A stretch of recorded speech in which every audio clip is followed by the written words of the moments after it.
رضی اللہ تعالیٰ عنہ کے دور خلافت میں مروان کو مدینہ واپس کیوں بلایا گیا اور حضرت ابو ذر غفاری کو مدینہ بدر کیوں کیا گیا؟ دیکھ لو، ایک گھنٹے دے سوال نے، دیکھ لیں میرے بھائی، ویڈیوز ریکارڈ ہے۔ اور کیا جب حضرت عثمان نے اپنے رشتہ داروں کو حکومتی عہدے دیے اس وقت ملوکیت کی بنیاد نہیں رکھ دی گئی تھی؟ دیکھیں، وہ اس طرح کے جو ڈیسیژن حضرت عثمان کے وہ ملوکیت کی طرف لے جانے والے تو بن گئے بعد میں، تو ظاہر ہے جب بھی ڈاؤن فال شروع ہوتا ہے تو اچانک نہیں ہوتا، گریجولی ہوتا ہے، یہ نیچرل ہے، اچانک کچھ بھی نہیں تبدیلی آتی۔ اس کو سپورٹیو حدیث ہے نا ابو داؤد اور ترمذی کے اندر کہ نبی صلی اللہ علیہ وآلہ وسلم نے خواب دیکھا تھا اور اس خواب کے بعد آپ بہت پریشان ہو گئے تھے۔ خواب آپ نے یہ دیکھا کہ آسمان سے ایک ترازو اتری ہے، یہ میں نے اپنے کربلا والے ریسرچ پیپر میں بھی خواب ڈالا ہوا ہے، اور اس ترازو میں سیدنا ابو بکر اور حضرت عمر کو تولا گیا۔ پہلے نبی علیہ السلام اور حضرت ابو بکر تھے، نبی علیہ السلام کا پلڑا بھاری تھا، پھر سیدنا ابو بکر اور سیدنا عمر کو تولا گیا، حضرت ابو بکر کا پلڑا بھاری تھا، اس کے بعد پھر سیدنا عمر اور عثمان کو تولا گیا تو حضرت عمر کا پلڑا بھاری تھا، پھر وہ ترازو اوپر اٹھا لی گئی۔ تو اس حدیث میں یعنی موجود ہے کہ نبی علیہ السلام اس خواب سے پریشان ہوئے، اور ساتھ حدیث کے اندر یہ درج ہے کہ نبی علیہ السلام کو یہ اشارہ دیا گیا تھا کہ آپ کے بعد خلافت بتدریج ملوکیت میں بدل جائے گی، یعنی حضرت عثمان غنی رضی اللہ تعالیٰ عنہ کے مبارک دور سے پہلے معاملات بڑے صحیح چلیں گے۔ حضرت عمر فاروق رضی اللہ تعالیٰ عنہ کی مینجمنٹ آپ کو پتہ ہے کتنی اسٹرانگ تھی، اس لیے ان کا پلڑا بھاری رہا اور پھر وہ میزان اٹھا لیا گیا۔ اس حدیث کو سپورٹیو حدیث بخاری مسلم کے اندر بھی موجود ہے، جو نبی علیہ السلام کے مبارک زمانے میں ایک شخص نے خواب دیکھا تھا۔ اب یہ خواب کوئی بزرگوں والے بیان نہیں ہو رہے، ہم تو خوابوں کے خلاف ہیں کہ خوابوں سے تو نہیں کوئی دین ثابت ہوتا، لیکن پیغمبر کا خواب وحی الہی ہوتا ہے، وہ اسی طریقے سے ہے جیسے اللہ اسے بتا رہا ہے، اس میں شیطان کی کوئی دخل نہیں ہے۔ بخاری مسلم میں حدیث ہے نا کہ خواب نبوت کا 46واں حصہ ہے، تو انبیاء کے جو خواب ہیں وہ ڈیفینیٹ ہوتے ہیں، وحی الہی۔ سورہ الصافات میں آیا کہ حضرت ابراہیم علیہ السلام نے خواب میں دیکھا تھا کہ میں اپنے بیٹے کی قربانی کر رہا ہوں، تو اسی پہ انہوں نے پھر حضرت اسماعیل کو آمادہ کیا، یعنی خواب کے اوپر ایک بندے کو قتل کرنا، اس کے اوپر آمادہ ہو جانا، یہ صرف اسی صورت میں ہے کہ جب وہ وحی الہی ہو، ورنہ تو کوئی انسان دوسرے انسان کو ناحق قتل نہیں کر سکتا بغیر کسی وجہ کے۔ دو ہی استثناء آئی ہیں، فساد فی الارض یا قتل کے بدلے قتل۔ اسی لیے آپ دیکھیں جو حضرت موسیٰ اور خضر کا واقعہ آیا ہے سورۃ الکہف کے اندر، اس میں بھی جب وہ بچے کو قتل کر دیتے ہیں، حضرت موسیٰ علیہ السلام اس پر اعتراض کرتے ہیں کہ تم نے نفس کے بغیر ایک دوسرے نفس کو قتل کر دیا۔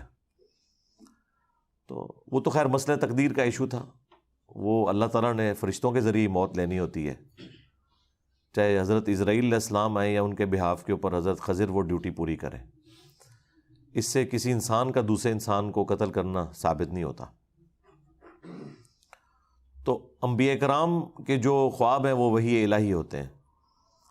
انبیاء کے بعد بخاری مسلم میں آیا کہ میری وفات کے بعد اب نبوت کی خبروں میں صرف مبشرات باقی ہیں۔ پوچھا گیا مبشرات کیا ہیں، تو آپ علیہ السلام نے فرمایا کہ خواب۔ پھر بخاری مسلم میں ہی آیا ہے کہ خواب کی 3 اقسام ہیں، یا تو اللہ کی طرف سے ہوگا یا وہ شیطان کی طرف سے، اور ساتھ ایک تابعی کا قول ابن سیرین کا نقل کیا ہے امام بخاری امام مسلم نے، انہوں نے اسی کی چھوٹی کیٹیگری بتائی کہ یا وہ نفس کی طرف سے ہوگا پھر خواب، یعنی جو انسان سوچتا ہے بعض اوقات وہی چیز خواب کی شکل میں اسے نظر آ جاتی ہے۔ اور ایٹیچیوڈ یہ ہے کہ جب اچھا خواب دیکھیں اللہ کا شکر ادا کریں، اور اگر کوئی برا خواب دیکھتے ہیں تو آپ بائیں طرف 3 دفعہ تھوک دیں، اور اس کا ذکر بھی کسی کے ساتھ نہ کریں، برا خواب اگر کسی کو آتا ہے تو۔ اب یہاں پر اللہ کے محبوب صلی اللہ علیہ وآلہ وسلم کا خواب میں نے بیان کیا، ابو داؤد سے، ترمذی سے، مسند احمد میں بھی یہ خواب موجود ہے۔ ایک اور خواب جو رسول اللہ کے مبارک زمانے میں آیا، وہ حدیث بخاری اور مسلم دونوں میں ہے، وہ میں نے کربلا والے ریسرچ پیپر میں ڈالی ہوئی ہے۔ اس حدیث میں یہ آتا ہے کہ ایک شخص نے خواب دیکھا کہ آسمان سے گھی اور شہد ٹپک رہا ہے اور ایک سائبان بادل نے سایہ کیے ہوئے ہیں اور ایک رسی بھی لٹک رہی ہے۔ تھوڑی دیر بعد نبی صلی اللہ علیہ وآلہ وسلم وہ مبارک رسی پکڑتے ہیں اور اوپر چڑھ جاتے ہیں آسمان پہ، اور وہ جو شہد اور گھی ٹپک رہے ہیں نا، لوگ اپنے اپنے برتن کے مطابق اس میں سے بھر کے اپنے گھروں کو بھی لے کے جا رہے ہیں۔ یہ خواب بخاری میں بھی ہے اور مسلم کے اندر بھی۔ پھر ایک اور شخص اس رسی کو پکڑتا ہے اور وہ بھی آسمان پہ چڑھ جاتا ہے، اور پھر ایک تیسرا شخص اس رسی کو پکڑتا ہے اور آسمان پہ چڑھ جاتا ہے۔ یعنی نبی صلی اللہ علیہ وآلہ وسلم کے بعد دو اور اشخاص ہیں جو اس رسی کو پکڑ کے آسمان پہ چڑھ جاتے ہیں۔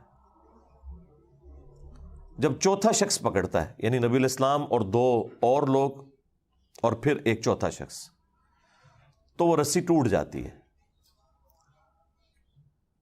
پھر حدیث کے الفاظ ہیں کہ اس شخص نے خواب میں دیکھا کہ وہ رسی دوبارہ سے اس شخص کے لیے جوڑ دی جاتی ہے اور وہ شخص بھی اوپر چڑھ جاتا ہے۔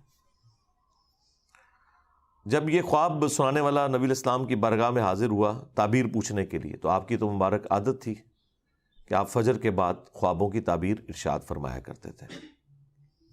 اب یہ وہ سنت ہے جس پہ آج کوئی عمل نہیں کر سکتا، نہ کوئی اس کے اوپر کوئی تماشا کھڑا کر سکتا ہے۔ ظاہر ہے کہ خواب چونکہ نبوت کی خبروں سے ہیں، تو نبی علیہ السلام کے مبارک زمانے میں تو وحی کا سلسلہ رکا نہیں تھا، تو اللہ کے نبی کو وحی کی تائید حاصل تھی، آپ خواب کی تعبیر بیان فرما سکتے تھے۔ آج کوئی بھی کرے گا تو وہ اسیسمنٹ ہوگی، غلط بھی ہو سکتی ہے، صحیح بھی ہو سکتی ہے، جب تک کہ وہ خواب کوئی شکل اختیار نہ کر لے اور ایگزیکٹلی ویسا ہو نہ جائے۔ باقی تو ساروں کی اسیسمنٹ ہے، صحیح بھی غلط بھی، وثوق سے نہیں کوئی کہہ سکتا۔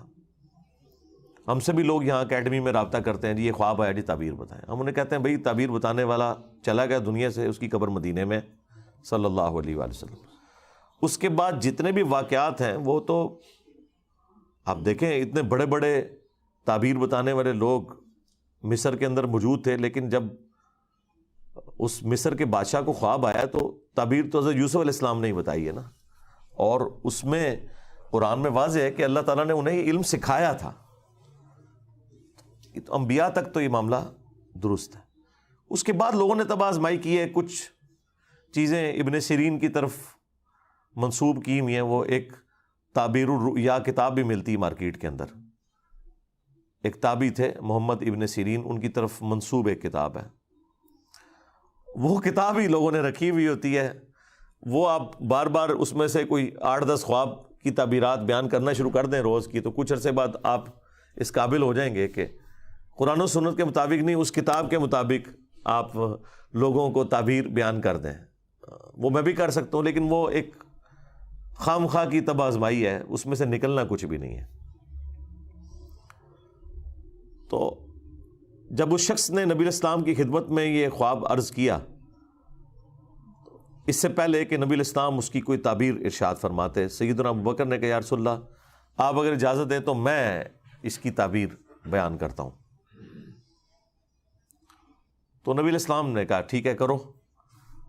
تو انہوں نے کہا کہ یہ جو ایک سائبان ہے اور گھی اور شہد ٹپک رہا ہے، یہ بیسیکلی اللہ تعالیٰ کی طرف سے مخلوق کے لیے اسلام کا ایک سایہ ہے، اور یہ وحی کی تعلیمات ہیں، قرآن حکیم کی تعلیمات ہیں جو آسمان سے نازل ہو رہی ہیں، اور لوگ اپنے اپنے ظرف کے مطابق اس میں سے حاصل کر رہے ہیں، وہ شہد اور گھی کی جو مثال ہے۔ اور یہ سلسلہ جاری رہے گا یہاں تک کہ آپ صلی اللہ علیہ وآلہ وسلم اللہ تعالیٰ کے پاس چلے جائیں گے. یعنی وہ رسی سے جو نبی علیہ السلام کو اوپر چڑھتے ہوئے دیکھا تو یعنی آپ علیہ السلام کو موت آ جائے گی, آپ اللہ کے پاس چلے جائیں گے. اور آپ کے بعد ایک اور شخص اس سسٹم کو سنبھالے گا, لیکن خواب دیکھنے والے نے اس کی شکل نہیں دیکھی تھی اس خواب میں, بس ایک بندہ ہی اس نے دیکھا تھا کہ کوئی ہے, بیک سائڈ سے دیکھا ہوگا. ظاہر ہے اللہ تعالیٰ نے جتنا نبی علیہ السلام کا تو اسے پتہ چل گیا کہ نبی علیہ السلام اوپر چڑھ گئے, لیکن دوسرا بندہ کون تھا وہ خواب میں اس بندے نے نہیں دیکھا ہوا تھا. تو ایک اور شخص اس مسند پہ بیٹھے گا, وہ بھی اوپر چڑھ جائے گا. پھر ایک دوسرا شخص بیٹھے گا اس مسند پہ, وہ بھی اوپر چڑھ جائے گا. اور جب تیسرا چڑھے گا تو وہ رسی ٹوٹ جائے گی, اور پھر اس کے لیے رسی کو جوڑا جائے گا اور وہ بھی اوپر چڑھ جائے گا. اب ظاہر ہے یہ اتنی کامل انفارمیشن تو نہیں تھی. اصل تو چیز یہ ہے کہ وہ رسی ٹوٹے گی کیوں اور وہ بندے کون ہوں گے. اب یہ سیدنا ابوبکر کو تو علم غیب تو نہیں تھا کہ وہ کون ہے, تو انہوں نے اپنی اسیسمنٹ کے مطابق تشریح کر دی. تو پھر رسول اللہ سے پوچھا کہ میں نے کیا تشریح صحیح کی ہے, تو آپ نے فرمایا کہ کچھ تعبیر ٹھیک کی ہے, کچھ غلط کی ہے. تو پھر حضرت ابوبکر نے کہا یا رسول اللہ آپ اس کی پھر صحیح تعبیر بیان کریں. تو آپ نے تعبیر بیان کرنے سے انکار کر دیا. ظاہر ہے وہ اللہ تعالیٰ اس چیز کو پردے میں رکھنا چاہتا تھا, لیکن چیزیں وہ مختلف انداز میں پھر کھلنا شروع ہو گئی بعد میں. یعنی نبی علیہ السلام نے نام نہیں مینشن فرمائے اس میں, یہ کون کون لوگ ہیں, کیونکہ آپ کو پتا تھا کہ میں اس کی تعبیر نہیں, یہ پریکٹیکلی جب ایگزیکیوشن ہوگی تو لوگوں کو خود ہی پتا چل جائے گا کہ یہ کون کون بندے تھے اور کیا کیا ہوا تھا, اور وہ پھر وقت کے ساتھ پتا چل گیا. جتنا حضور نے بتانا تھا وہ تو بتا دیا. پھر سیدنا ابوبکر نے کہا کہ میں آپ کو اللہ کی قسم دیتا ہوں آپ اس کی تعبیر ضرور بیان کریں, کیونکہ حضرت ابوبکر کو بھی پتہ چل گیا تھا کہ یہ کوئی عام خواب تو نہیں ہے.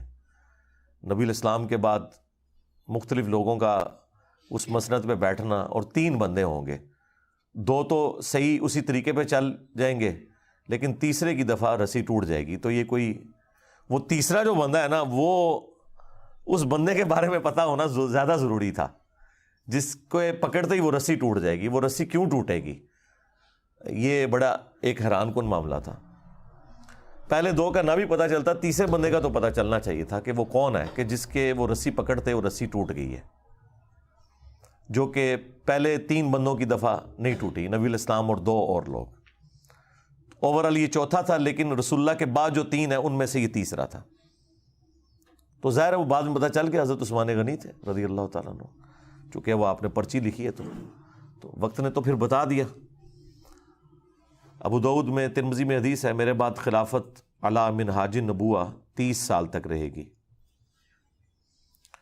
اور پھر وہ راوی حدیث کہتے ہیں کہ گنو, ابو بکر کے 2 سال, عمر کے 10 سال, عثمان کے 12 سال اور علی کے 6 سال. تو وہ تابعی پوچھتا ہے کہ یہ بنو امیہ کے لوگ تو حضرت علی کو خلیفہ ہی نہیں مانتے, بنو زرقا نیلی آنکھوں والے. تو حضرت سفینہ کو غصہ آیا, انہوں نے فرمایا کہ یہ ان کی پیٹھ سے جھوٹ نکلا ہے. سچ تو یہ ہے کہ ان کی جو حکومت ہے یہ شریر ترین بادشاہت ہے. اب بعض لوگ کہتے ہیں کہ حضرت سفینہ نے چونکہ یزید کا زمانہ پایا تھا تو وہ یزید کی طرف اشارہ کر رہے تھے, حالانکہ یہ بالکل غلط ہے, کیونکہ اسی حدیث کا ایک طریق مسند ابی داؤد طیالسی کے اندر بھی ہے اور مصنف ابن ابی شیبہ میں. اس میں آگے الفاظ ہیں کہ وہ راوی حدیث پوچھتا ہے حضرت سفینہ سے, نبی علیہ السلام کے آزاد کردہ غلام سے, کہ اگر خلافت 30 سال تک ہے تو حضرت معاویہ کا اسٹیٹس کیا ہے, ڈائریکٹ نام لے کے. تو اس کا مطلب ہے کہ وہ بات وہیں سے سٹارٹ ہو رہی تھی. تو حضرت سفینہ نے فرمایا کہ معاویہ مسلمانوں کے پہلے بادشاہ ہیں, یعنی وہ خلیفہ راشد نہیں ہے, نہ خلیفہ ہے نہ خلیفہ راشد ہیں, وہ بادشاہ ہیں. ویسے آپ حکمران کے معنوں میں خلیفہ چاہے شہباز شریف کو کہہ لیں, نواز شریف کو کہہ لیں, زرداری کو کہہ لیں, عمران خان کو کہہ لیں, لیکن وہ جو ایک ٹرم ہے نا خلیفہ کی, وہ اس پہ پورے نہیں اترتے. وہ مسلمانوں کے پہلے بادشاہ ہیں. اور مصنف ابن ابی شیبہ میں الفاظ ہیں کہ یہ لوگ سخت گیر بادشاہ ہیں اور ان کا پہلا بادشاہ معاویہ ابن ابی سفیان ہے. اب اس میں انہوں نے پہلے کا نام بھی لے دیا، یعنی وہ یزید سے بات شروع نہیں کی، انہوں نے یزید کے والد سے بات شروع کی. تو یہ بالکل کلیئر تھا. اور مسند احمد کی حدیث کے اندر تو الفاظ ہیں کہ نبی الاسلام کے دنیا سے اٹھائے جانے کے بعد خلافت علی منہاج النبوہ ہوگی، اور پھر اللہ تعالیٰ جب تک چاہے گا اس کو بھی رکھے گا، پھر اسے بھی اٹھا لے گا، اور پھر اس کے بعد کاٹ کھانے والی ملوکیت، یعنی اپنے دشمنوں کو کاٹنے والی، وہ آ جائے گی. پھر وہ بھی اللہ تعالیٰ جب تک چاہے گا وہ رہے گی. اس کے بعد جابر حکمرانوں کا دور، اور پھر آخر میں دوبارہ خلافت علی منہاج النبوہ آئے گی. تو اس میں بھی واضح طور پر یہ تبدیلی کی طرف اشارہ تھا. پھر بخاری مسلم میں ایک بڑی حیران کن حدیث ہے. حضرت حذیفہ ابن یمان جو رازدار رسول تھے صلی اللہ علیہ وآلہ وسلم، ان کے بارے میں وہ اپنے شاگردوں میں بیٹھے ہوئے تھے، تو حضرت عمر فاروق رضی اللہ تعالیٰ عنہ اس وقت امیر المومنین تھے اپنے دور خلافت کے اندر. تو وہ وہاں ان کے پاس آئے، تو انہوں نے لوگوں کی موجودگی میں حضرت حذیفہ سے کہا کہ حذیفہ ذرا مجھے وہ حدیث سناؤ جو تم نے رسول اللہ سے فتنوں کے متعلق سنی ہے کہ حضور کی وفات کے بعد فتنے آئیں گے. تو انہوں نے کہا کہ وہ تو بہت ساری احادیث ہیں. تو حضرت عمر نے کہا نہیں، میں اس بڑے فتنے کی بات کر رہا ہوں جو سمندر کی موجوں کی طرح آئے گا. آج کے دور میں آپ سمجھ لیں سونامی کی طرح ایک بڑا فتنہ مسلمانوں کے اوپر نبی الاسلام کے بعد. تو حضرت حذیفہ نے کہا اے امیر المومنین، آپ کو اس فتنے سے کوئی ڈر نہیں ہے، اس لیے آپ تو بے فکر رہیں، آپ کا اس فتنے سے کوئی لینا دینا نہیں، آپ اس فتنے میں مبتلا نہیں ہوں گے. تو البتہ فتنوں اور امت کے درمیان ایک دروازہ ہے، جب تک وہ دروازہ نہیں کھلے گا نا وہ فتنے اس امت پہ آئیں گے ہی نہیں. تو سیدنا عمر نے کہا کہ مجھے بتاؤ وہ دروازہ کھولا جائے گا یا توڑا جائے گا؟ تو حضرت حذیفہ ابن یمان نے کہا کہ وہ دروازہ کھولا نہیں جائے گا، اسے توڑا جائے گا، یعنی زبردستی وہ دروازہ ہٹایا جائے گا جس کی وجہ سے امت کے اوپر فتنے اور آزمائشیں شروع ہو جائیں گی.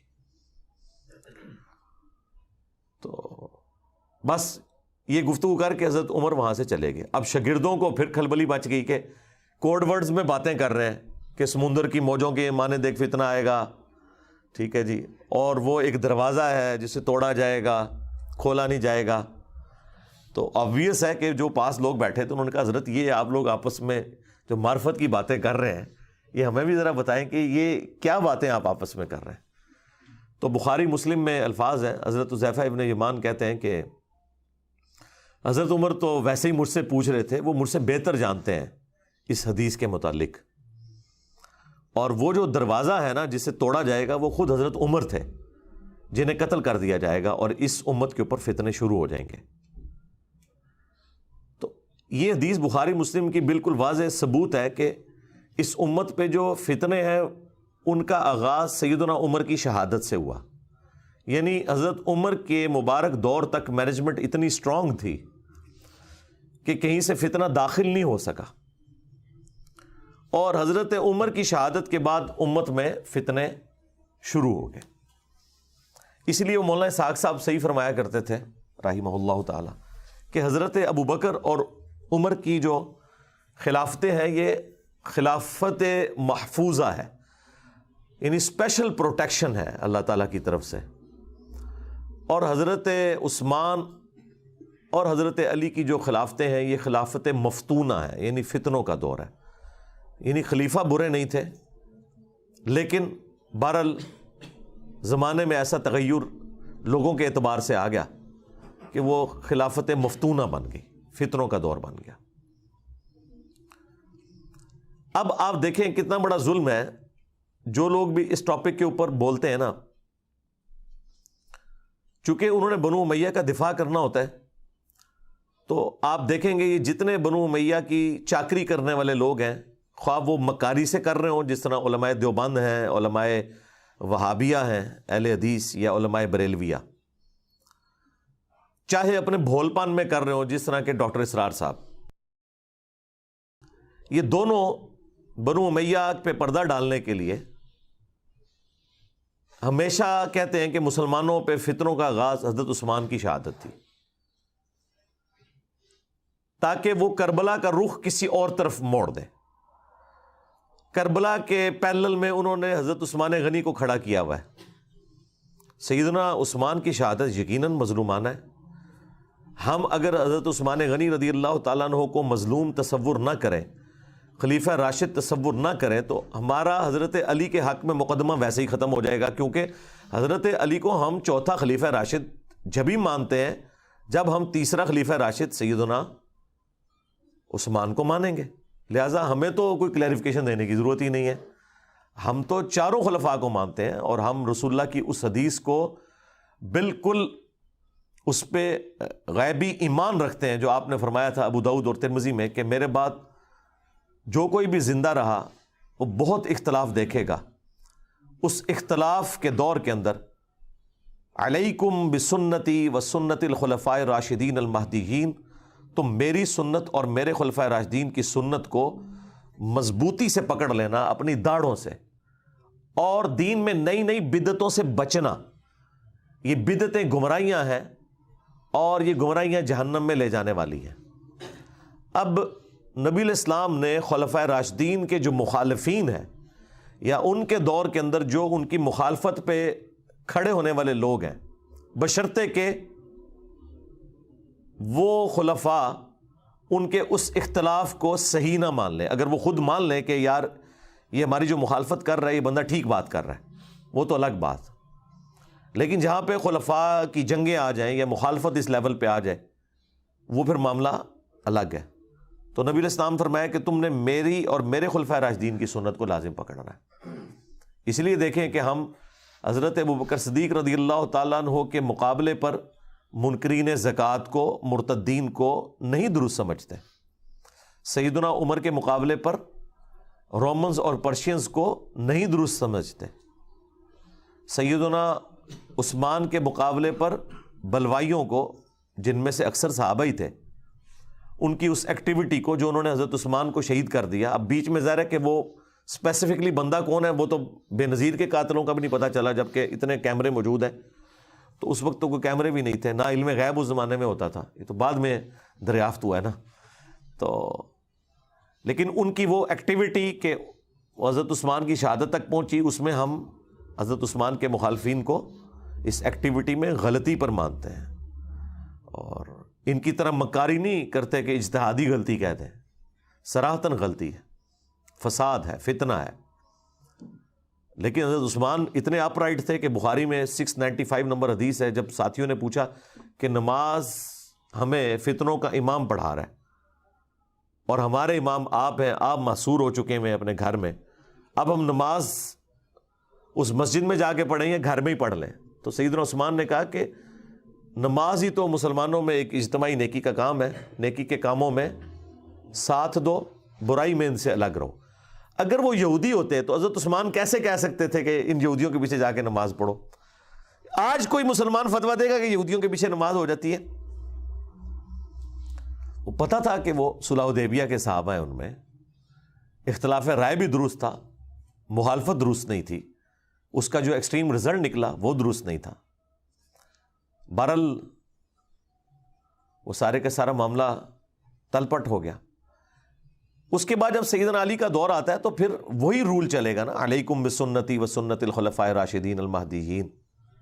تو وہاں پہ بھی ہمارا یہی عقیدہ ہے کہ حضرت علی کے مخالفین جو اولو العزم اصحاب میں سے تھے، سیدہ عائشہ سلام اللہ علیہا، سیدنا زبیر، سیدنا طلحہ رضی اللہ عنہم اجمعین وعلیہم السلام اجمعین، یعنی یہ واقعی ٹکر کے لوگ ہیں، یہ حضرت علی کے ٹکر کے لوگ ہیں اپنے مرتبے اور اسلام کی کنٹریبیوشن کے پوائنٹ آف ویو سے۔ اس بڑے لیول پہ نہ ہو لیکن ایٹ لیسٹ یعنی سابقون الاولون میں آنے والے لوگ ہیں۔ تو ان کا احترام اپنی جگہ ہے. اور دیکھ لیں اللہ نے اصحاب جبل کو مرنے سے پہلے توبہ کی توفیق بھی دے دی ہے. سیدہ عائشہ بھی، سیدنا طلحہ بھی، زبیر بھی، یہ سب لوگ توبہ کر کے مرے ہیں، میدان جنگ چھوڑ گئے ہیں حضرت طلحہ اور زبیر رضی اللہ عنہما وعلیہم السلام. اور حضرت علی کا بھی ایٹیچیوڈ دیکھیں، جب ان کے ایک فوجی نے آ کے بتایا ابن جرموز نے کہ میں حضرت زبیر کو قتل کر کے وہ ان کا سر کاٹ کے لے آیا، تو حضرت علی نے اس کو اپنے پاس آنے بھی نہیں دیا. اور یہ حضرت علی رضی اللہ تعالیٰ عنہ کی قسمت میں تھا کہ ان کے سامنے کسی صحابی کا سر کاٹ کے نہ لایا جاتا، ادروائز وہ لایا تو تھا. جب ساتھیوں نے بتایا ابن جرموز آیا تو انہوں نے کہا کہ صفیہ کے بیٹے کے قاتل کو جہنم کی بشارت دے دو. میں نے رسول اللہ سے سنا تھا کہ ہر نبی کا کوئی نہ کوئی حواری ہے، اور میرا حواری قریبی ساتھی جس نے حضرت عیسیٰ کے ساتھ 12 تھے، ان میں سے زبیر ابن عوام بھی ایک میرا حواری ہے. تو جاؤ صفیہ کے بیٹے کے قاتل ابن جرموز کو جہنم کی بشارت دے دو. جب وہ اسے خبر دی گئی، وہ خبیث حضرت علی سے بھی ناراض ہو کے خارجی بن گیا. یعنی حضرت علی نے انصاف کا دامن نہیں چھوڑا کہ غصہ نکالتے کہ بھئی زبیر میرے خلاف کیوں کھڑا ہوا ہے تو میں اب ان کی فضیلت چھپا لوں. نہیں، یہ حدیث المستدرک للحاکم میں اور مسند احمد کے اندر موجود ہے. اب مرتبہ یعنی آپ نے نہیں کام ہونے دیا. پھر مصنف ابن ابی شیبہ میں ہے، حاکم کے اندر موجود ہے، فضائل صحابہ احمد بن حنبل کی کتاب میں حضرت طلحہ کا بیٹا ملنے آیا حضرت علی کو، تو حضرت علی نے ان کی دلجوئی کے لیے فرمایا کہ میں اللہ سے امید کرتا ہوں کہ یہ سورۃ الحجر کی جو آیت نمبر 47 ہے کہ اللہ تعالیٰ اہل ایمان کے دلوں سے ایک دوسرے کے خلاف غل، اگر کوئی آ گیا، کوئی میل آ گیا، وہ نکال دے گا. ظاہر انسان نہیں کسی کے خلاف میل نکال سکتا، یہ ذہن میں رکھیے گا. انسان کے اندر کوئی ایسا سافٹ ویئر نہیں کہ جو کوئی کسی چیز کو ڈیلیٹ کر دے یا انڈو کر دے، اللہ نکالے گا. اور وہ سورۃ الحجر کے الفاظ ہیں کہ وہ جنت میں آمنے سامنے بیٹھے ہوں گے تختوں پہ. آمنے سامنے انسان اس وقت بیٹھ سکتا ہے جب ایک دوسرے سے نظریں نہ چرائے، یعنی اس لیول تک اللہ تعالیٰ ان کے دلوں کو پاک کر دے گا. تو حضرت طلحہ کے بیٹے سے، محمد ابن طلحہ سے سیدنا علی نے فرمایا کہ میں اللہ سے امید کرتا ہوں کہ یہ حدیث میرے طلحہ، زبیر اور عثمان بن عفان کے بارے میں ہوگی کہ اللہ تعالیٰ ہمارے دلوں میں جو ایک دوسرے کے لیے میل آ گیا وہ نکال دے گا. حضرت عثمان کا بھی ذکر اس میں کیا ہے، یعنی وہ بات پیچھے سے سٹارٹ ہوئی ہوئی تھی. حضرت علی کو تو پتا تھا نا کہ معاملہ کہاں سے گریجولی سٹارٹ ہوا ہے، لیکن بہرحال حضرت علی ٹالریٹ بھی کرتے تھے، سمجھاتے بھی تھے. بخاری میں حدیث ہے، محمد ابن حنفیہ کہتے ہیں کہ ان کے سامنے کسی نے حضرت علی کے بارے میں کوئی نازیبا الفاظ بولے کہ بھئی، اب وہ الفاظ امام بخاری نے نقل نہیں کیے. امام بخاری کی ایک شرافت ہے، وہ چند ایک الفاظ سکپ کر دیتے ہیں، لیکن ظاہر ہے ذہین لوگ تو پہچان لیتے ہیں کہ کوئی بات ایسی ضرور ہوئی ہے، کیونکہ اگلے الفاظ اس کو سپورٹ کر دیتے ہیں. ہاں، ابن حنفیہ، محمد ابن حنفیہ جو حضرت علی کے بیٹے تھے، حنفیہ نامی عورت سے، ان کے الفاظ امام بخاری نے نقل کیے اور حدیث سٹارٹ وہاں سے کیے ہیں کہ محمد بن حنفیہ کہتے ہیں کہ میرے باپ نے اگر کبھی مخالفت کرنی ہوتی نا عثمان کی تو اس دن کرتا. تو اس سے پہلے بھی تو کوئی واقعہ ہوا ہوگا نا جس کو وہ کہہ رہے تھے، وہ پھکی دے رہے تھے نا کسی کو، تو ظاہر ہے وہ اسی بات میں پھکی دے رہے ہوں گے کہ بھئی تیرا ابا جڑا نا وہ حضرت عثمان میں مخالفین ہی شامل سی. اس کے علاوہ تو اور کوئی جملہ نہیں ہو سکتا. جبھی وہ اپنے باپ کی صفائی پیش کر رہے ہیں کہ اگر میرا باپ عثمان کے مخالف ہوتا تو سب سے زیادہ حق تھا اس دن مخالف ہوتا. اب یہ الفاظ بخاری میں، اور پھر وہ آگے محمد حنفیہ وہ بتاتے ہیں کہ جب حضرت عثمان کے گورنروں کی شکایت حضرت علی کو کی گئی کہ یہ مال غنیمت میں بیت المال میں خرد برد کرتے ہیں، تو حضرت علی رضی اللہ تعالیٰ عنہ نے رسول اللہ کی لکھی ہوئی ایک تحریر مجھے دی اور کہا کہ بیٹا یہ جا کے عثمان کو دو اور کہو کہ اپنے گورنروں کو یہ رسول اللہ کی لکھی ہوئی تحریر بھیجیں کہ وہ بیت المال میں جو تقسیم ہے وہ اس کے مطابق کریں. یہ حدیث بخاری میں ہے، یہ کوئی کہانی شریف نہیں ہے ناسبیوں کی لکھی ہوئی، یہ بخاری شریف ہے. کم از کم 2 طرق تو آئے ہیں اس کے بخاری میں نے کربلا ریسرچ پیپر میں یہ حدیث بھی ڈالی ہوئی ہے حضرت عثمان کی شہادت کے اسباب میں. آپ مومن حنفیہ وہ تحریر لے کے پہنچتے ہیں اور کہتے ہیں یہ رسول اللہ کی تحریر ہے. اب سیدنا عثمان پتہ نہیں کس موڈ میں بیٹھے ہوئے تھے، انہوں نے کہا کہ ہمیں اس تحریر کی حاجت نہیں ہے، اسے لے جاؤ. اب آج کوئی ہمیں بتائے کہ یہ حضور کی لکھوائی ہوئی تحریر ہے، آپ نے اس کے مطابق چلنا ہے، ہم تو اسے چوم کے آنکھوں سے لگائیں گے. لیکن اس طرح کا ایٹیچیوڈ اس کے بعد انسان کو غصہ ہی آئے گا نا. اس لیے مومن حنفیہ کہہ رہے تھے کہ وہ دن تھا کہ میرا باپ عثمان کے خلاف کھڑا ہوتا کہ اس نے رسول اللہ کی تحریر کو اس طرح واپس کیا. اچھا اب سنیوں کو پتا ہے یہ سیدھی سیدھی حدیث جو ہے وہ ایک چارج شیٹ بن جائے گی، تو انہوں نے بریکٹ میں پتہ کیا لکھا ہے، حضرت عثمان کے پاس اس کی فوٹو کاپی موجود تھی اس لیے انہوں نے کہا کہ آپ لے جائیں، میرے پاس پہلے ہی موجود ہے.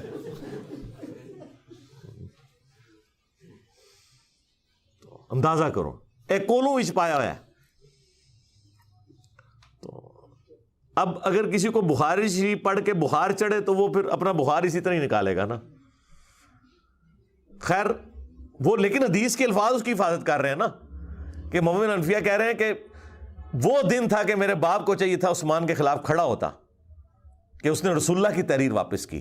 تو یہ اسلوب بتا رہا ہے کہ فوٹو کاپی نہیں تھی، وہ ویسے ہی واپس کی تھی، ورنہ فوٹو کاپی ہو تو کس نے غصہ کھانا ہے. پتہ نہیں سعودی والے نے کوئی فوٹو کاپی مشین لوا کے دیتی اسی مسجد نبوی اردو. تو حضرت علی کو وہ کہتے ہیں جب میں نے آ کے بتایا کہ ابا جی یہ حضرت عثمان نے واپس کر دی ہے، تو حضرت علی نے کوئی غصہ نہیں کھایا. انہوں نے کہا یہ تحریر جو ہے نا وہ اسی جگہ رکھ دو، اسی تاکچے میں جہاں سے تم نے اٹھائی ہے، یہاں پہ حدیث مکمل ہو جاتی بخاری کی. تو یعنی وہ اس وقت ڈاؤن فال شروع ہو گیا تھا اس حوالے سے گریجولی. نہج البلاغہ میں بھی حضرت علی کی وہ نصیحتیں موجود ہیں جو حضرت عثمان کو کی ہیں انہوں نے. وہ کمال کی نصیحتیں ہیں، وہ پڑھنے والی ہیں. اس میں حضرت علی نے جو جملے بولے، کیا عثمان تیرا سٹیٹس پہلے 2 خلفاء والا نہیں ہے، کیونکہ تجھے رسول اللہ کے ساتھ دامادگی کا شرف بھی حاصل ہے. سیدنا عثمان کا داماد رسول ہونا نہج البلاغہ میں شیعہ کی کتاب میں ثابت ہے، اسی نصیحت کے اندر جو ان کا خطبہ کہہ لیں یا مکتوب کہہ لیں. تو حضرت علی حضرت عثمان کو سمجھاتے ہوئے یہ کہہ رہے ہیں کہ پہلے 2 خلفاء سے زیادہ تمہاری ذمہ داری ہے، کیونکہ تم رسول اللہ کے داماد بھی ہو. داماد تو بیٹوں کی جگہ ہوتا ہے. تو یہ جو تمہاری شکایتیں تمہارے گورنروں کی آتی ہیں تمہارے پاس، ان کے طرف توجہ دے کے ان ایشوز کو ریزالو کرو. وہ کرتے بھی تھے. بخاری مسلم دونوں میں آیا کہ وہ ایک بھائی تھا ان کا عقبہ ابن ابی معیط کا بیٹا ولید بن عقبہ، اس نے شراب پی کے فجر کی 4 فرض پڑھا دیے. بخاری میں بھی ہے، مسلم میں بھی ہے. حضرت عثمان والے چیپٹر میں ہے بخاری کے اندر، اور مسلم میں شراب کی حرمت والے چیپٹر میں، اور مسلم میں پورا وہ واقعہ تفصیل کے ساتھ ہے. جب وہ سلام پھیر کے فارغ ہوا تو لوگوں نے کہا کہ یہ تو نماز تو نے ٹھیک نہیں پڑھائی ہے. تو اس نے کہا اگر کم پڑھا دی ہے تو میں اور پڑھا دینا، حالانکہ پہلے ہی انہیں 2 فالتو پڑھائی ہیں سب. پھر لوگوں کو شک پڑا تو جناب وہ تو دور تھا بڑا مبارک، ادھر کوئی سوچ سکتا ہے نمازی جناب جو تھے وہ آگے آ کے اس کے پاس بیٹھ کے اس کا منہ سونگھنا شروع کر دیا. ادھر کوئی گورنر کے قریب بھی کو لگ سکتا ہے، لیکن ظاہر ہے کہ اس وقت گورنر کو ایک سمجھا جاتا تھا کہ وہ سرونٹ ہے عوام کا. یہ تو آج حکمرانی کا کانسیپٹ ہے نا. ادھر تو خلیفۃ المسلمین بھی اکاؤنٹیبل ہوتا تھا عوام کو، تو گورنر تو شاہی کوئی نہیں. تو جب وہ سونگا تو شراب کی بدبو آ رہی تھی، لوگوں نے پتہ چل گیا جناب کہ یہ تو شراب پی ہے. انہوں نے جناب اسے پکڑ کے گورنر کو اتار کے ابو موسیٰ اشعری کو گورنر لگا دیا اور کہا کہ واپس جا مدینہ، حضرت عثمان کو خط بھجوا دیا کہ یہ اپنا تحفہ واپس قبول کریں جو آپ نے ہم پہ مسلط کیا تھا. تو اور یہاں سے مینجمنٹ کمزور ہوگی کہ خلیفہ وقت کے ہوتے ہوئے عوام ڈیسیژن کر رہی ہے کہ وہ خلیفہ سے پوچھے بغیر اس کا گورنر ہٹا رہی ہے خود ہی عدالت لگا کے، اور اس کی جگہ ایک نیا گورنر لگا رہی ہے. یعنی یہ اسلام کی تاریخ میں یہ سٹارٹ تھا حضرت عثمان کی خلافت کی کمزوری کا، جو ان کے دور خلافت میں آئی کہ لوگوں نے قانون ہاتھ میں لینا شروع کر دیا. خیر جب وہاں پہنچا تو حضرت عثمان نے کہا کہ میں لوگوں کی چیما گوئیاں سن رہا ہوں کہ یہ اب اپنے بھائی کو سزا نہیں دے گا، تو میں تو اسے نہیں چھوڑوں گا. دربار لگایا گیا، حضرت علی چیف جسٹس تھے. حضرت علی کو حضرت عثمان نے کہا لگائیں اس کو کوڑے جتنے بنتے ہیں اس کے. تو حضرت علی نے حسن ابن علی سے کہا کہ بیٹا اٹھو اور 40 کوڑے لگاؤ اسے. تو حضرت حسن نے کہا کہ جو ان کی میٹھی کھاتا ہے وہی کڑوی چکھے، یعنی حضرت عثمان کی طرف اشارہ کیا کہ عثمان اس کا بینیفیشری ہے اس حوالے سے کہ انہوں نے اپنے ریلیٹیوز کو گورنری کے عہدے پہ لگایا ہوا ہے. باقی ظاہر ہے ان سے کوئی کھاتے پیتے تو نہیں تھے، لیکن ظاہر ہے ایک رشتہ داری تو وہ نبھا رہے تھے. تو اب کڑوی بھی یہی چکھے، کیونکہ اس زمانے میں قبائلی تعصب بہت زیادہ تھا. بنو امیہ بنو ہاشم کی لڑائیاں تو رسول اللہ کی بعثت سے پہلے سے تھیں، ان کا آپس کا جیلسی فیکٹر. تو اس کی طرف ان کا اشارہ تھا کہ میں یہ کام نہیں کروں گا. تو حضرت علی نے اس کا کوئی برا نہیں مانا.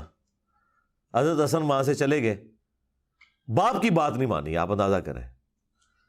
اور یعنی اس سے آپ اندازہ کریں کہ اس زمانے میں کتنا ان گورنروں کے بارے میں نفرت پائی جاتی تھی.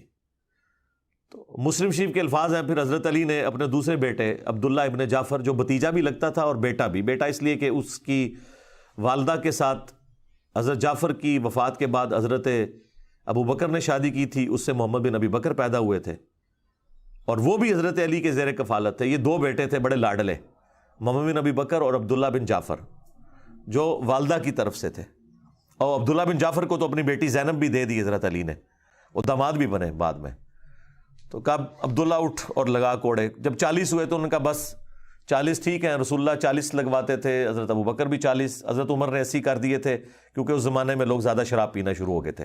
ظاہر ہے جب آپ کی وظیفے لگ جائیں، دنیا کے مال کی ریل پیل ہو جائے.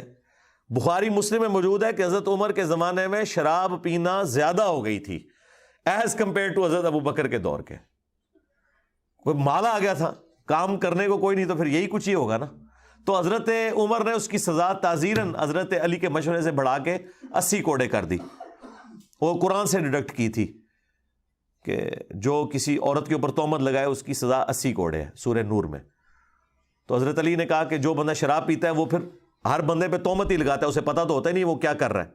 تو 80 کوڑوں کی سزا مقرر کی گئی. یہاں پہ بھی حضرت علی نے 80 کوڑے لگوا سکتے تھے حضرت عمر کی سنت پہ عمل کرتے ہوئے، لیکن کہا بس 40 بہت ہے، ٹھیک ہے، معافی کر دی.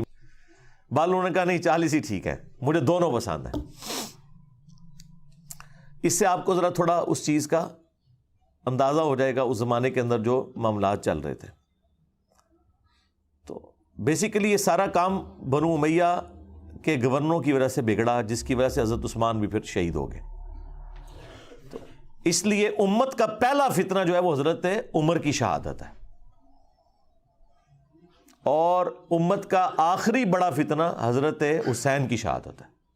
ہاں، لیکن یہ جتنے ناصبی ہیں یا ناصبی نواز ہیں یا متاثرین ناصبیت ہیں، وہ کہتے ہیں پہلا فتنہ حضرت عثمان کی شہادت ہے اور آخری فتنہ واقعہ کربلا ہے.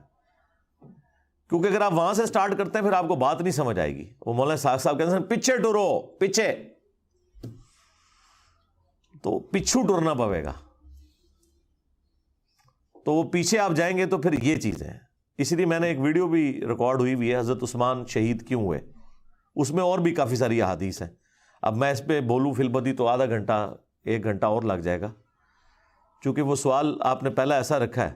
آج چونکہ اسپیشل کوئی کوشچن بھی نہیں تھا تو میں نے کہا اسے اسپیشل بناؤں اور اس پہ میں تھوڑا بولوں کہ تاکہ آپ کو آئیڈیا ہو. اور یہ حضرت عثمان کی جو شفقت والا ایلیمنٹ ہے نا، یہ صحابہ کو پہلے سے پتہ تھا کہ ان کے اندر یہ موجود ہے جو آپ نے لکھ کے بھیجا نا کہ وہ مروان کو واپس بلا لیا. بالکل یہ المعجم الکبیر طبرانی میں موجود ہے. مروان کا والد جو تھا حکم, یہ رسول اللہ کی نقلیں اتارا کرتا تھا. ان دونوں باپ بیٹا کو حضور نے مدینہ بدر کر دیا. حضرت ابوبکر کے دور میں حضرت عثمان نے بڑی کوشش کی کہ واپس آ جائے, تو حضرت ابوبکر نے کہا جو گرہ رسول اللہ نے لگائی ہے وہ میں نہیں کھول سکتا. تو حضرت عمر نے بھی نہیں واپس آنے دیا. حضرت عثمان جب خلیفہ بنے تو وہ واپس لے آئے. بس وہ اس پہ ہی میں جملہ بولتا ہوں کہ اتھانا لائیاں ہوئی ہیں پھر دنداں نال کھولنیاں پیندیاں نے. جو گرہ آپ ہاتھ سے لگاتے ہیں پھر وہ دانتوں سے کھلتی ہے. وہی مروان حضرت عثمان کی شہادت کا سبب بھی بن گیا, جسے حضرت ابوبکر عمر نے بھی حضور کی وجہ سے انٹر نہیں ہونے دیا تھا مدینے میں.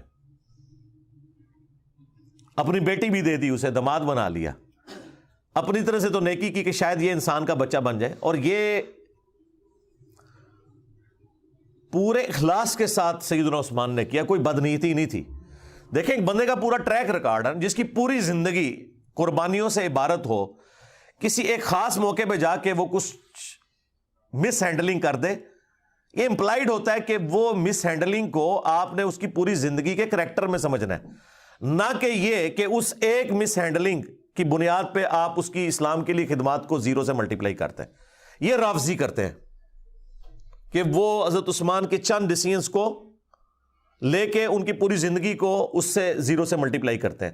ہم پوری قربانیاں ان کی دیکھتے ہوئے یہاں پہ مس ہینڈلنگ کو سمجھتے ہیں کہ یہ ان کی شفقت کا ایک ایلیمنٹ تھا. اور میں اس کو پرسنلی خود سمجھ سکتا ہوں, میرے اندر بھی یہ والا ایلیمنٹ ہے کہ میں ٹالریٹ بہت زیادہ کرتا ہوں. اس کی وجہ سے بعض اوقات اپنے اسٹوڈنٹس کی گالیاں بھی کھانی پڑتی ہیں. لیکن میری کوشش ہوتی ہے اگر کسی کو ڈھیل دی ہے نا, این ممکن ہے کہ وہ پلٹ آئے اگر اس کے اندر کوئی آپ سمجھ لیں حق کا مادہ موجود ہے. لیکن اس کے باوجود اگر وہ بار بار اس طرح کی وہ ایکٹیویٹی پرفارم کرے, پھر میں ظاہر ہے کہ صرف نظر نہیں کرتا, پھر میں حضرت عمر کی طرح سخت ہو جاتا ہوں. لیکن پہلے حضرت عثمان والی نرمی میرے اندر موجود ہوتی ہے اپنے ہر اس اسٹوڈنٹ کے لیے جس کے لیے میں چاہتا ہوں کہ یار اس کے اندر کوئی اصلاح کا معاملہ ہو سکتا ہے. اب مجھے وہ تفصیلات بتانے کی ضرورت نہیں, نہ عام بندوں کو اس کی ضرورت ہے, وہ ہمارے مینیجریل ایشوز ہوتے ہیں.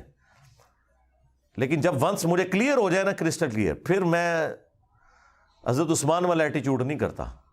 شروع میں رکھتا ہوں, بعد میں پھر حضرت عمر والا ایٹیچیوڈ. سیدھی سی بات ہے, پھر والی بات نہیں ہوگی.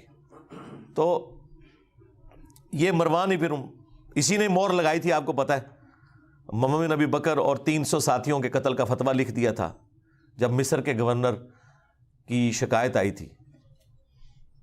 تو حضرت عثمان نے تو یہ لکھوایا تھا کہ وہ گورنر معزول اور محمد بن ابی بکر گورنر, اور مروان نے خط میں لکھا کہ جیسے ہی یہ پہنچے ان ساروں کو قتل کر دو, اور خط لادہ سے حضرت عثمان کی مور لگا کے بھیج دیا. وہ تو راستے میں جب وہ ایک گھوڑ سوار جا رہا تھا تو محمد بن ابی بکر کی نظر پڑ گئی, وہ بڑے شارپ تھے, انہیں کہا کام پہ ہے ساڈے نال, منو نہ منو, اس کو پکڑا دو. خط نکل آیا, پھر وہ سارے واپس آ گئے. حضرت عثمان کے گھر کا گھیراؤ کیا 40 دن تک, پانی تک بند کر دیا. تو وہ غصہ تو وہ صحیح نکال رہے تھے, لیکن جو ایکٹیویٹی پرفارم کر دی وہ بہت ایکسٹریم تھی. اور دوسری طرف حضرت عثمان کی بھی شرافت ہے کہ انہوں نے اپنے حق میں کوئی تلوار کسی کو نہیں اٹھانے دی. ان کو تو اندازہ نہیں تھا کہ یہ پروٹیسٹ جو ہے اس لیول تک چلا جائے گا. اور وہ جو گورنر تھا مصر کا, عبداللہ بن سعد ابی سرا, وہ بھی حضرت عثمان کا بھائی لگتا تھا رشتے میں, اور یہ وہی تھا جو کاتب وہی مرتد ہو گیا ہوا تھا. سنن نسائی اور ابو داؤد میں حدیث ہے. اور حضور نے 4 بندوں کے لیے فرمایا تھا کہ یہ غلاف کعبہ میں بھی چھپے ہونا, انہیں قتل کر دینا ہے. یہ بھی لحاظ نہیں کرنا کہ غلاف کعبہ کے اندر ہے کہ کعبے کی حرمت ہے, ان کے لیے حرمت بھی اٹھ جائے گی. ان میں سے ایک بندہ تھا, حضرت عثمان نے اسے اپنے گھر چھپا لیا. سنن نسائی میں, ابو داؤد میں, یہ میں نے کربلا والے ریسرچ پیپر میں ڈالا ہوا ہے سب کچھ. اللہ کے حضور کے سامنے پروڈیوس کر دیا, کہا یا رسول اللہ میرے کہنے پہ اسے معاف کر دیں. اب یہ تو بنتا ہی نہیں تھا, جب اللہ کے نبی کا حکم آ گیا تو وہ تو سب سے اوپر ہے. اب حضور کو غصہ تو آیا, ناراضگی تو ہی, آپ نے اپنا چہرہ انور پھیر لیا. حضور کے غصے کا اظہار بس اتنا ہی ہوتا تھا, اور یہ بہت بڑی بات ہوتی تھی, آپ چہرہ انور پھیر لیں. حضرت عثمان دوسری طرح سے, یا رسول اللہ میرے کہنے پہ معاف کرتے ہیں. ٹھیک ہے, 3 دفعہ ریکویسٹ کی, آپ چہرہ پھیرتے رہے. 4تھی دفعہ حضور نے کہا چلو ٹھیک ہے. وہ جب حضرت عثمان اس کو لے کے خوشی خوشی وہاں سے نکل گئے، حضور نے فرمایا تم میں سے کوئی ایک بھی ایسا نہیں تھا جو اسے قتل کر دیتا؟ جب تم دیکھ رہے ہو کہ میں اپنا چہرہ انور پھیر رہا ہوں تو تم اس کا مطلب نہیں سمجھ رہے تھے کہ اس کو نہیں چھوڑنا؟ کاتب وحی تھا، کاتب وحی مرتد ہونے کا مطلب ہے کہ حضور کی نبوت کو چیلنج کیا اس نے کہ یہ نعوذ باللہ من ذالک یہ سب کچھ فراڈ چل رہا ہے. جس طرح بخاری مسلم میں ہے کہ ایک کاتب وحی کہتا تھا کہ محمد کو تو کچھ پتہ نہیں، جو میں لکھ دیتا ہوں وہی قرآن ہوتا ہے. تو حضور کو اتنا غصہ ہے، آپ نے فرمایا یہ مر گیا، زمین اسے قبول نہیں کرے گی. بخاری مسلم کے الفاظ ہیں، اس کو دفناتے تھے، زمین اٹھا کے پرے پھینکتی تھی. یہ معجزہ لوگوں نے دیکھا، اور لوگوں میں مشہور ہوا کہ شاید یہ رات کے وقت حضور کے ساتھی اسے نکال کے باہر پھینک دیتے ہیں. انہوں نے بہت گہری قبر کھودی، پہرا دیا، پھر لاش صبح باہر پڑی ہوئی تھی. پھر ان کو پتا چل گیا کہ بھائی یہ اس نے حضور کی نبوت کے اوپر ہاتھ ڈالا ہے. یہ ہونا ضروری تھا کیونکہ قرآن کے اوپر ہی تو سارا ایک معاملہ چل رہا تھا. اگر قرآن ہی ڈاؤٹ فل ہوتا ہے تو پھر نبی علیہ السلام کی نبوت تو سٹیک پہ لگ جانی تھی. وہ بھی کاتب وحی تھا، اور اس نے سورہ آل عمران، سورہ بقرہ حضور سے پڑھی ہوئی تھی. یہ لوگ کاتب وحی کو فضیلت کے طور پہ پیش کر رہے ہوتے ہیں. دو کا تو میں نے آپ کو حال بتا دیا ہے. ایک مرتد ہو کے مرا اور لاش اس کی باہر نکل آئی، اور دوسرے کو حضور نے کہا یہ غلاف کعبہ میں چھپا اسے قتل کر دینا، عبداللہ بن سعد ابی سرا. تو حضور نے فرمایا کہ جب تم دیکھ رہے ہو کہ میں چہرہ اقدس پھیر رہا ہوں تو اسے مار کیوں نہیں دیا تم نے؟ تو صحابہ نے کہا یا رسول اللہ آپ ایک دفعہ ہمیں آنکھ سے یوں کر کے اشارہ کر دیتے نا تو ہم اسے نہ چھوڑتے. آپ نے فرمایا نبی کے لیے شایع نہیں کہ وہ آنکھ سے اشارہ کرے. نبی کے اخلاق اتنے بلند درجے کے ہیں کہ وہ اس طرح کا معاملہ نہیں کر سکتا کہ وہ آنکھوں سے اشارے کرے. ٹھیک ہے، یعنی بڑے کلین سلیٹ لوگ ہوتے ہیں انبیاء. ان کے اندر مکاری، چلاکی، ہوشیاری، عقل مندی ہوتی ہے، لیکن یہ والی حرکتیں نہیں ہوتی ہیں کیونکہ ان کے سٹیٹس کا تقاضا ہے. بس وہی پھر آپ دیکھ لیں اسی کی وجہ سے پھر وہ پورا معاملہ تلپٹ ہو گیا. لیکن بہرحال جب حضرت معاویہ رضی اللہ تعالیٰ عنہ خلیفہ بنے یا بادشاہ بنے، اس وقت بھی عبداللہ بن سعد ابی سرا یہ زندہ تھا، لیکن یہ حضرت معاویہ کے ساتھ پھر نہیں ہوا. اللہ نے اس کی کوئی نیکی قبول کر لی، آخری زندگی اس کی بڑی اچھی گزری ہے. یہ اس کو پوری گیم سمجھ آ گئی تھی کہ یہ سارے کا سارا جال جو بنا گیا نا یہ بنو امیہ نے حکومت کے لیے کیا، تو یہ پھر گمنامی میں پھر مرا ہے، یہ سب کچھ چھوڑ کے چلا گیا تھا. باقی ہم تو رضی اللہ تعالیٰ عنہ ہی کہتے ہیں، ظاہر نبی الاسلام کی رسپیکٹ کی وجہ سے.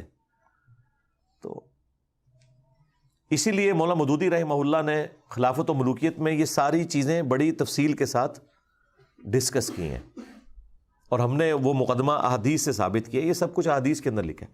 ابھی نئی خلافت و ملوکیت پرنٹ ہو کے آئی ہے، اس میں تخریج بھی ہوئی ہے. جہاں احادیث کے حوالے تھے وہ بھی انہوں نے لگائے ہیں، جہاں اہل سنت کی جو بڑی بڑی صحابہ پہ کتابیں ہیں نا، الاستیاب ابن عبد البر کی، ابن اثیر کی اسود الغابہ، اس کی شرح ابن حجر کی الاصابہ، وہ سارے ریفرنسز لگائے ہیں. تاریخ طبری کے، ابن کثیر کے، بخاری مسلم، ابو داؤد ترمذی نسائی ابن ماجہ میں جو چیزیں موجود تھیں وہ بھی وہ پوری نئی پرنٹ ہو کے آ گئی ہے، بڑی اچھی. تو بڑی تفصیل کے ساتھ مولانا مودودی نے سٹیپ وائز ان سارے ایشوز کو اس میں نقل کیا کہ کس طریقے سے یہ ڈاؤن فال چلتا گیا. اور اس کا ذکر اگلی الہامی کتابوں میں موجود تھا. اسی پہ میں کنکلوڈ کرتا ہوں، پھر بقیہ سوالات لیتے ہیں. ابو داؤد میں ایک حدیث ہے کہ حضرت عمر نے اپنے دور خلافت کے اندر ایک پادری کے پاس بھیجا اپنے خادم کو اور کہا کہ اس سے پوچھو کہ تمہاری کتابوں کے اندر میرے بارے میں کیا لکھا ہوا ہے. تو اس پادری کو جب بلا کے لائے وہ، تو حضرت عمر نے جب پوچھا تو انہوں نے کہا کہ ایک آہنی دیوار ہیں آپ، لوہے کی طرح. وہی جو بخاری مسلم میں الفاظ ہیں کہ میری امت اور فتنوں کے درمیان دروازہ عمر ہے، جب تک یہ دروازہ ہے نا فتنے نہیں شروع ہوں گے. تو یعنی وہ جیسا یہ کہتے ہیں نا بزرگان سامنے ہے سب کچھ، تو وہ حضرت عمر وہ بزرگ تھے جنہوں نے روحانی طور پہ نہیں اپنی مینیجریل سکلز کی وجہ سے فتنوں کو دبایا ہوا تھا. ٹالرنس تو زیرو تھی نا جناب, بالکل. تو آپ نے فرمایا میرے بعد جو خلیفہ بنے گا اس کے بارے میں تمہاری کتابوں میں کیا ہے؟ تو اس پادری نے کہا کہ بڑا نیک خلیفہ ہوگا سوائے ایک چیز کے, کہ وہ اپنے رشتہ داروں کو نوازے گا, یعنی یہ اس کے اندر ایک کمزوری ہوگی. حضرت عمر کی زبان سے فی البدی یہ الفاظ نکل گئے, خدا عثمان پر رحم کرے. ہمارے عثمان بھائی بھی جب کوئی اس طرح کی حرکت کریں تو میں کہتا ہوں خدا عثمان پہ رحم کرے. ان کو سمجھ آ جاتی ہے کہ میں کیا کہہ رہا ہوں. تو بعض لوگ کہتے ہیں یہ حضرت عمر کا علم غیب تھا. وہ علم غیب نہیں تھا, ان کے دماغ میں ایک پلان تھا کہ میں 6 بندوں کو کمیٹی کی شکل میں رکھوں گا. ان میں حضرت عثمان بھی تھے, ظاہر ہے, بخاری کے الفاظ ہیں, مسلم میں بھی یہ حدیث موجود ہے, بخاری میں تو نام ہے علی, عثمان, طلحہ, زبیر, عبد الرحمن بن عوف اور سعد بن ابی وقاص, کہ نبی علیہ السلام اپنی وفات تک ان سے راضی رہے. وہ عشرۃ مبشرۃ میں سے یہ 6 بندے بچے ہوئے تھے. ایک 7ویں بھی تھے سعید ابن زید, چونکہ وہ بہنوئی تھے اس لیے حضرت عمر نے ان کا نام ذکر نہیں کیا کہ میرے ساتھ رشتہ داری ہے تو اس کو تو میں نکالوں گا. ورنہ آپ نے کرائٹیریا یہ بنایا کہ ان سے رسول اللہ اپنی وفات تک راضی تھے. یہ وہ 10 صحابہ جنہیں جنت کی بشارت ملی, ان میں سے وہ 6 اس وقت زندہ تھے, 7ویں زندہ تھے لیکن وہ رشتہ داری کی وجہ سے ان کو چھوڑ دیا. اور مسلم میں تو الفاظ ہیں کہ حضرت عمر نے خواب دیکھا تھا, ایک مرغے نے انہیں خواب میں ٹھونگ ماری ہے آخری حج کے موقع پہ. انہوں نے کہا مجھے لگتا ہے کہ اب میں نہیں بچوں گا. تو پھر انہوں نے خطبہ دیا, انہوں نے کہا کہ اگر میں اچانک مار دیا جاؤں نا تو تم نے 6 بندوں کے سوا کسی کو خلیفہ نہیں چننا. مسلم میں وہ 6 بندوں کے نام نہیں تھے, بخاری میں وہ 6 آ گئے. یعنی وہ شروع سے حضرت عمر کے دماغ میں پلان تھا. بخاری میں تو ہے کہ زخم لگا اور جب ڈاکٹر نے کہا آپ نہیں بچیں گے تب 6 بندوں کے نام لیے. لیکن مسلم میں تو آپ بالکل ٹھیک تھے, حج کے موقع پہ بھی آپ نے جب خواب دیکھا تو اس وقت بھی کہا کہ 6 بندے, اور صحابہ کو پتا تھا وہ کن 6 بندوں کا کہہ رہے ہیں. تو وہ حضرت عمر کے پلان میں تھے 6 بندے. تو اس پورے پلان میں دیکھیں, اگر ایک پادری آ کے کہتا ہے تو انہیں پتا تھا ان 6 میں سے کون سا ایسا بندہ ہے کہ جس کے اندر یہ کمزوری ہے, اور پیچھے ٹریک ریکارڈ ہے کہ اس نے عبداللہ بن سعد ابی سرا کو بھی لا کے معافی دلوائی حضور سے, اور دوسرا مروان بن حکم اور اس کے والد کے لیے بھی سفارشیں کرتے رہے پوری زندگی, حضور سے بھی, حضرت ابو بکر سے بھی, عمر سے بھی. پوری نہیں ہوئی لیکن کرتے تو رہے نا. اس کی وجہ سے وہ ٹریک ریکارڈ تھا. تو اس کی وجہ سے انہوں نے کہا یہ کوئی علم غیب نہیں تھا, اسیسمنٹ تھی. پھر کہا اس کے بعد جو خلیفہ ہوگا, تو ان کا اس کے بعد جو خلیفہ ہوگا نا وہ تو لوہے کا میل ہے. تو حضرت عمر کو بڑا غصہ آیا, انہوں نے کہا بدبودار, یہ کیا کہہ رہا ہے تو؟ ان کا حضرت خلیفہ بڑا نیک ہوگا لیکن مسلمانوں کی تلواریں نیام سے باہر آ چکی ہوں گی, اس کا پورا دور خلافت جنگوں میں گزرے گا. اور وہ دیکھ لیں حضرت علی کا دور خلافت, جنگ جمل, صفین, نہروان, یہ اگلی کتابوں میں بھی چیزیں موجود تھیں, اور بھی کافی ساری چیزیں, لیکن وہ پھر سینسر میں کر دیتا ہوں. بس اتنی بتاتا ہوں کہ جس سے آپ کو اوورال ایک سینیریو کلیئر ہو جائے. لیکن ہم نہ رافضیوں کی طرح نعوذ باللہ حضرت عثمان غنی رضی اللہ تعالیٰ عنہ کے بارے میں کوئی ایسا تان کریں جو اوورال ان کے کریکٹر کو میلائن کرے. انسانی کمزوری ہے, کسی کے اندر بھی ہو سکتی ہے, ہر انسان کے اندر کوئی نہ کوئی کمزوری موجود ہوتی ہے, لیکن وہ 0 سے ملٹیپلائی نہیں ہوتا. اور نہ ہم ناصبیوں کی طرح کہ ہم حضرت عثمان کے پیچھے بنو امیہ کو چھپائیں. حضرت عثمان یا عمر بن عبد العزیز یہ بنو امیہ میں ویسے ہی ہیں جیسے آل فرعون میں موسیٰ, اس اعتبار سے کہ اس خاندان میں ہوتے ہوئے بھی یہ بڑے اولوالعزم لوگ ہیں جن کی اسلام کے لیے خدمات ہیں, اور ان کی خدمات کی وجہ سے جن باقی لوگوں نے اسلام کو نقصان پہنچایا یا خلافت کو نقصان پہنچایا وہ اس کے پیچھے چھپ نہیں سکتے. یہ 2 ایکسٹریمز ہو جاتی ہیں. باقی میری تفصیلی ویڈیوز موجود ہیں, اور ریٹن میں بھی میں نے کربلا والے ریسرچ پیپر میں 200 احادیث ان تمام ٹاپکس پہ سیدنا عمر کی شہادت سے لے کے کربلا تک وہ جمع کیے ہیں. وہ ہر ایک بھائی کو ریسرچ پیپر اور بقیہ کے 8 ریسرچ پیپر اور 3 اذکار کارڈ، یہ 12 کا پیکیج ہم فری دیتے ہیں لیکچر کے اینڈ کے اوپر. اور پوری دنیا سے لوگ رابطہ کر سکتے ہیں یہاں، لیکن ایڈریس پاکستان کا دینا ہوگا. تو ہم فری بھجواتے ہیں، صرف TCS کا 500 کا خرچہ آتا ہے ہمارا، باقی ہم دیتے فری ہیں. وہ آپ منگوا سکتے ہیں 032159000162. صبح 9 سے شام 5 بجے تک یہ فون کھلا ہوتا ہے، آپ رابطہ کر سکتے ہیں. اس پہ واٹس ایپ بھی بنا ہوا ہے، تو وہ آپ کو ریسرچ پیپرز فری بھجوا دیں گے. تو وہ آپ پڑھیں اور PDF ڈاؤن لوڈ کر لیں ahlsunnatpak.com سے. اور یہ تو ماشاءاللہ ریسرچ پیپر عربی میں بھی ہے، اردو میں بھی، انگلش میں بھی، ہندی میں بھی، بنگلہ زبان کے اندر بھی ہے اللہ کے فضل سے، فارسی کے اندر بھی ہے. تو جس زبان میں کو پڑھنا چاہتا ہے وہ پڑھے. اس میں نے پوری ترتیب کے ساتھ، اور ایک حدیث بھی کوئی ایسی نہیں ہے جسے کسی محدث نے صحیح نہ کہا ہو. یہ ہو سکتا ہے کہ کچھ احادیث ایسی ہیں جن کو شیخ البانی صحیح کہتے ہیں اور شیخ زبیر صاحب اسے ضعیف سمجھتے ہیں، کچھ کو شیخ زبیر صاحب صحیح کہتے ہیں اور البانی صاحب ضعیف سمجھتے ہیں، کچھ احادیث کو امام ذہبی صحیح سمجھتے ہیں، کوئی اور ضعیف کہہ دیتا ہے، کچھ کو امام حاکم صحیح سمجھتے ہیں، امام ذہبی ضعیف سمجھتے ہیں. لیکن تحقیق میں نے ساتھ لکھی ہوئی ہے کہ فلاں محدث کے نزدیک یہ حدیث صحیح ہے. پرانے محدثین کی بھی تحقیق لگائی ہوئی ہے، امام ترمذی کی، امام حاکم کی، امام ذہبی کی. اور اس زمانے میں بھی جو بڑے بڑے 3 محدثین گزرے ہیں، تینوں ہی فوت ہو چکے ہیں، شیخ البانی، شیخ زبیر زئی اور شعیب ارناؤت رحمہم اللہ اجمعین. اور دور حاضر میں سلیم اسد صاحب ہیں، ہمارے جیلم شہر میں اہل حدیث کے بہت بڑے محقق. شیخ غلام مصطفیٰ ظہیر صاحب امن پوری، ان کی بھی تحقیق میں نے لگائی ہوئی ہے.